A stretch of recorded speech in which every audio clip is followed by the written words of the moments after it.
I'm here with Stas Levich, and Stas, this is your first time attending an Innovator Summit? Yes, it is. So how'd you find out about HITLAB and its services? So my CEO actually found that out, and she used to be, she attended HITLAB before as part of an entirely different adventure, and when it came time for us to look for funding, look for connections, we came here. It was a natural choice. She really enjoyed it last time. So you just finished up presenting. We did. What is it that you're pitching, and how do you think it'll change the world? So our idea is a digital EQMS system, and it came from, so my co-founder and CEO, she's an actual biological scientist, and Okay. she's exactly the kind of person who would benefit from this idea. So when she found herself repeating the same set of tasks over and over again, it occurred to her that why isn't there some kind of software that does that?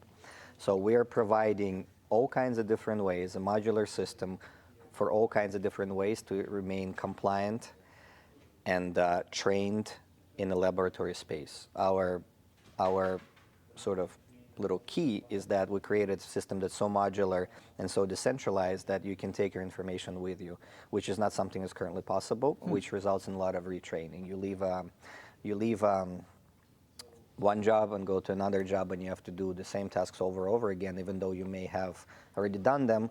We're providing a system where the proof that you have done them can already exist. Most of the best innovations that we hear of at events like this are the ones that are born out of some sort of frustration, or just one day you wake up and think, why do I keep doing this? There has to be a better way. I mean, this fits perfectly into that. Necessity is the mother of invention. So where are you in the process? We're launched. We have paying customers. We're looking for funding to really take it to the next level. Yeah. What's been the feedback? What's been the reaction? It's pretty good. It really saves people time, and at the end of the day, what we're helping simplify is a mandatory activity. So if you have a mandatory activity that you need to do, and there is a cleaner, more traceable, more compliant, more decentralized way to do it, then why not? And that's exactly what we've been hearing.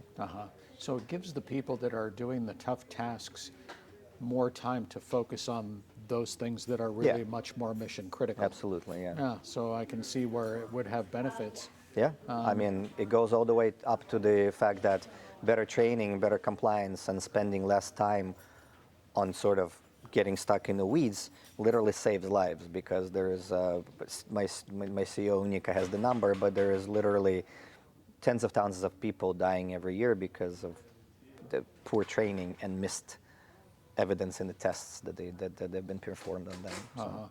Plus, you can provide a level of uniformity and care and skill that is, it's pretty much flatline across the board. Once you set the bar for excellence, that's where it operates all the time. Yeah. So interesting that you mentioned that, because, as I said, that this idea came from my CEO's personal need, and over the course of doing this over and over again, she sort of became a subject matter expert, which is not always the case. And there are situations where there are labs, maybe smaller organizations that are still bound by all the same rules that the government dictates, CLIA and whatnot, but they may not have any idea on how to do it. So we're providing a system where if you don't exactly know how to do it, you're halfway there. We can help you. See, now that's the genius in the whole thing. Really, if you can guarantee a level of care, because almost nobody can guarantee a level of care. Yeah. Interesting. Knowledge transfer is what knowledge transfer and some level of standardization is one of our sort of lofty overall goals. So where would you like to be in 2, 3, 4, 5 years? Bali, maybe? I don't know. Good choice, though. Yeah, not bad. Ultimately, we want to be the sort of definitive platform for this. Just like as I mentioned earlier, not just a place to achieve the service necessarily, but also a place to get the knowledge how to achieve that service. So we can be, the definitive answer to the question is, well, we open the lab and we need to be compliant and trained and whatnot. Where do we go? So I don't know why I thought of this or why this came into my head, but I'm thinking that maybe your ears perked up a little bit when the lawyers were talking earlier, especially about trademark and protection of intellectual property and I guess defensibility in some cases, because that's always a concern, especially when you're replacing a type of care.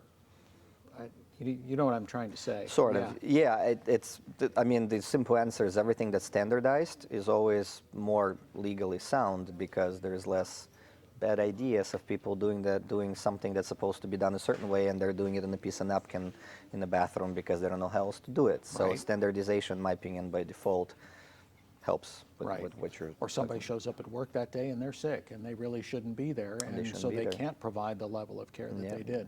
They shouldn't be there, and they don't know that they shouldn't. Right. That's the thing. Some of these rules are just really, truly rules on a piece of paper that you have to follow. And because you've never been trained appropriately, you may not even know. You should know that you shouldn't be going to work sick, but Right. we're talking legal frameworks. Yeah. This is a really interesting innovation, you know. And Thank you. like I said, the ones born of frustration are generally the ones that have the most staying power and the most potential. So. Thank you. Yeah, Stas, thanks for coming by and sharing your thoughts and your potential future here. Oh, happy to be here. Thank you very Appreciate much. it.